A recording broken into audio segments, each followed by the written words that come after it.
Good coffee this morning. Good coffee. Because I'm running late. I slept till 5:15 this morning. Can you imagine? Wow. Never do that. Hey, welcome back. My name is Don K. Preston. I am the president of Preterist Research Institute of Ardmore, Oklahoma, and this is what I call my morning musings. And I'm sharing with you some thoughts in response to a viewer's question. What happens to the Christian when they die? Do we live? If a man die, shall he live again? And I've been sharing with you in the last segment, for instance, that in the garden, man was on earth, in time, in fellowship with God. He was in the most holy place, i.e. the presence of God. But sin separated between heaven and earth.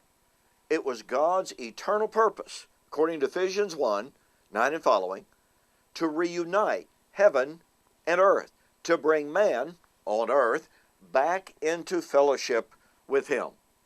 Now, this involves a multidimensional thing. That is, man on earth, in time, in a physical body, was in fellowship with God, i.e., in the most holy place.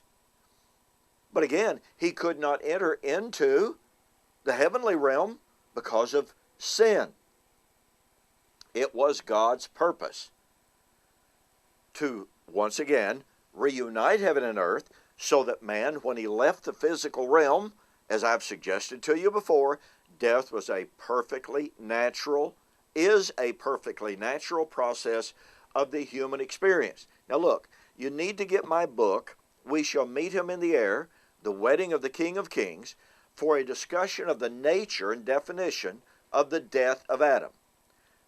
The key definition of the death of Adam is, or the key question is, what death did Adam die the day he died, the day he ate the fruit? Unless you can prove that Adam died physically the day he ate the fruit, then there is no basis whatsoever for the concept of a physical resurrection at any supposed end of time. Be sure to get the McDermott-Preston debate in which we discuss these things extensively. The very foundation of Joel McDermott and the futurist view of a future eschatology is the curse of Adam has to be physical death. Well, no, it doesn't.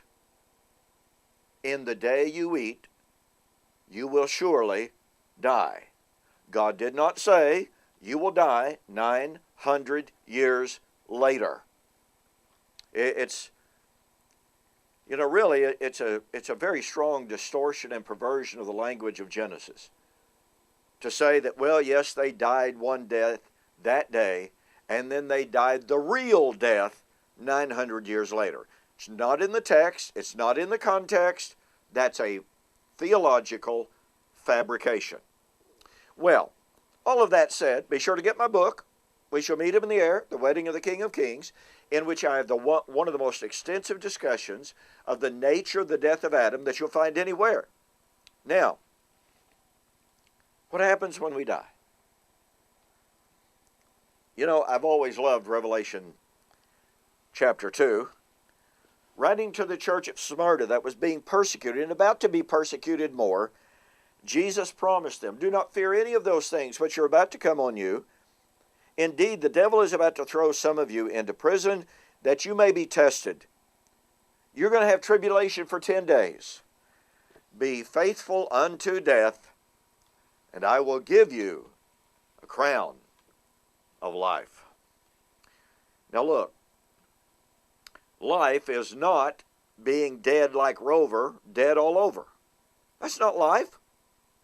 Life is awareness. Life is knowing. Life is experiencing. And Jesus said, be faithful to death. I'll give you life. Now, it's so fascinating that we have the churches in Revelation that are comprised of both those who are Jews and those who are pagans converted out of the idols. Here is the promise that the followers of Christ would pardon me, and will receive life for service to him. Now, this is clearly in a context of specific persecution. I understand that. But the promise of life with Christ was not simply a one generational promise.